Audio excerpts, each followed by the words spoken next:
কাঁধে করে পুরোহিতকে নিয়ে গিয়ে পুজো হলো মন্দিরে। এমনই ঘটনার সাক্ষী থাকলো পূর্ব বর্ধমানের গুসকরা শহরের বাসিন্দারা।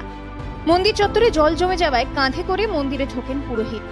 বিগত কয়েকদিন ধরেই দক্ষিণবঙ্গের জেলাগুলিতে চলছে প্রবল বৃষ্টি, যার ফলে প্লাবিত বিভিন্ন এলাকা। একই ছবি গুসকরাতেও। বর্ধমান শহর থেকে প্রায় 34 কিলোমিটার দূরের এই শহরের পাশেই রয়েছে নদী, ফলে সেখানে জল বেড়ে যাওয়ায় তৈরি হয়েছে বিপত্তি। রবিবার ছিল অমাবস্যা।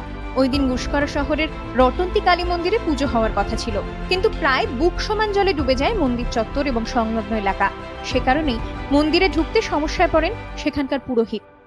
এরপর তারই দুই সঙ্গী তাকে কাঁধে করে নিয়ে মন্দিরে ঢোকেন। তারপর নিয়মরীতি মেনে শুরু হয় পুজো। এই বিষয়ে পুরোহিত জানিয়েছেন, মন্দিরের পাশেই রয়েছে বড় নদী। বৃষ্টির জেরে নদীতে জল যেমন বেড়েছে তেমন স্রোতও রয়েছে।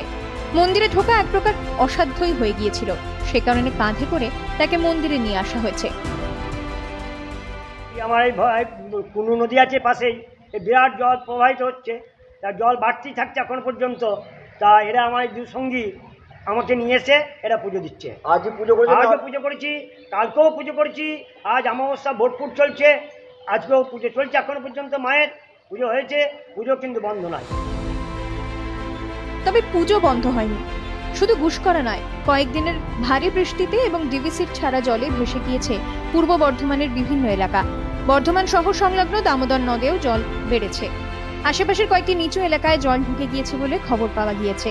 সোমবার আবহাওয়ার পরিস্থিতি কিছুটা বদল হলেও মঙ্গলবার থেকে ফের ঝেঁপে বৃষ্টি হতে পারে, এমনটাই জানিয়েছে আলিপুর আবহাওয়া দফতর।